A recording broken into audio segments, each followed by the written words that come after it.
Hello friends, मैं doctor Abhilasha R K Patel, PG Ayurveda Prayojanam coaching classes Bhopal से। आज की क्लास में हम फिर से पंचकर्मा का एक बहुत इंपॉर्टेंट टॉपिक, छोटा सा टॉपिक लेके आए हुए हैं। उत्तर वस्ती में स्नेह की मात्रा कितनी होना चाहिए। इस क्लास में हम आचार्य चरक, बागभट्ट, सुश्रुत तीनों को अकॉर्डिंग याद करने वाले हैं। थोड़ा सा टफ रहता है क्योंकि मान प्रकरण सभी के बस में नहीं होता है याद करना, इसलिए हम थोड़ा सा समझेंगे। इसके पहले आपको मान प्रकरण एक बार देखना पड़ेगा, ठीक है। तो पुरुष के लिए, स्त्री के लिए, कन्या के लिए, तो सबसे पहले तो मैं आपको चरक जी का बता दूं। चरक जी ने ओनली ये बोला है कि स्नेह वस्ती की मात्रा कितनी होती है, अर्धपल होती है। स्नेह वस्ती की मात्रा अर्धपल, वहां पे उन्होंने ये स्पेसिफाई नहीं किया है कि स्त्री के लिए कितनी है, पुरुष के लिए कितनी है। ओनली उन्होंने अर्धपल बताया हुआ है। चरक और चरक नहीं, बागभट्ट और सुश्रुत ने स्त्री पुरुष में अलग अलग मात्रा बताया है। पुरुष के लिए और कन्या के लिए बागभट्ट के अकॉर्डिंग सेम मात्रा है। पुरुष और कन्या में कितनी है, एक शुक्ति, एक शुक्ति, ठीक है। स्त्री में कितनी है, एक प्रकुंज होती है। शुक्ति प्रकुंज आपको याद नहीं है, चलेगा। आप अब वापस आ जाइए सुश्रुत पर। तो सुश्रुत का आप याद करोगे, एक प्रकुंज किसके बराबर होता है, एक पल के बराबर होता है। एक प्रकुंज मतलब एक पल। एक प्रसृत कितना होता है, दो पल। आप तो पल याद कर लो, बाकी प्रकुंज प्रसृत अभी मैं आपको याद करा दूंगी, ठीक है। सुश्रुत का पुरुष में एक पल है, स्त्री में जस्ट डबल हो जाता है, दो पल।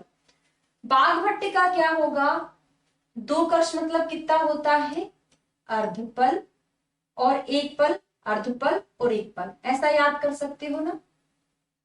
याद थोड़ा सा आप ऐसे रख सकते हैं, ओनली सुश्रुत को टारगेट बनाए याद करने के लिए। सुश्रुत ने एक पल दो पल बोला है, पुरुष में एक, स्त्री में दो। जस्ट उसका हाफ किसने बोला है, बाघभट्ट ने बोला है। कितना, एक पल का आधा, आधा पल, दो पल का आधा, एक पल। लेकिन एग्जाम में पूछा क्या जाता है, जो यहाँ पर लिखा है प्रकुंज प्रसृत, शुक्ति प्रकुंज शुक्ति आदि पूछा जाता है, ठीक है। अब हम इसको याद कर लेते हैं। जो प्रकुंज होता है वो पल का ही पर्याय है। मतलब हमने यहाँ पे जो एक पल पढ़ा वो एक प्रकुंज के बराबर है। फिर हम पल और कर्ष का कोरिलेशन समझते हैं। पल और कर्ष का कोरिलेशन क्या होता है, तो एक पल बराबर कितना होता है, चार कर्ष होता है, या चार कर्ष बराबर एक पल, ठीक है। अगर हम इसको ऐसा लिख सकते हैं कि कर्ष बराबर, एक कर्ष बराबर कितना पल होता है, तो 1/4 पल आ जाएगा। मैथमेटिक्स आपने बहुत पढ़ा होगा, समझ में आ रहा होगा। अब शुक्ति और पल का कोरिलेशन देखें। अब आप निकाल सकते हो, एक शुक्ति बराबर दो कर्ष, मतलब क्या हो गया, एक शुक्ति बराबर अर्धपल। या फिर आपको ऐसा भी याद कर सकते हो, देखो मैंने यहाँ पे दो कर्ष बराबर एक शुक्ति लिखा है, चार कर्ष बराबर एक पल होता है। इसका मतलब क्या हो गया, यहाँ पे अर्धपल बराबर क्या हो गया, एक शुक्ति हो गया। अभी लिख तो दिया मैंने। तो शुक्ति और पल का ये रिलेशन होता है। या फिर आपको दूसरे तरीके से आप इसको ऐसे बना सकते हो कि एक पल बराबर कितना होता है, दो शुक्ति होता है।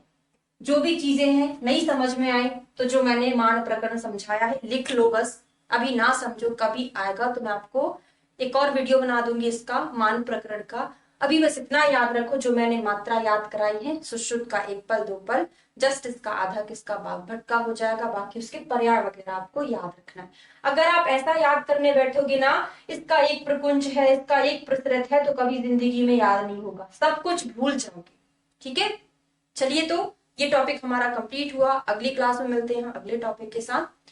ऐसे ही अगर हमारे रेगुलर बैचेस आपको ज्वाइन करना है तो आपको प्ले स्टोर पर जाकर पीजी आयुर्वेद प्रिजनम ऐप को डाउनलोड करना होगा और आप वहां पर हमारे डेमो क्लासेस ले सकते हैं। Thank you.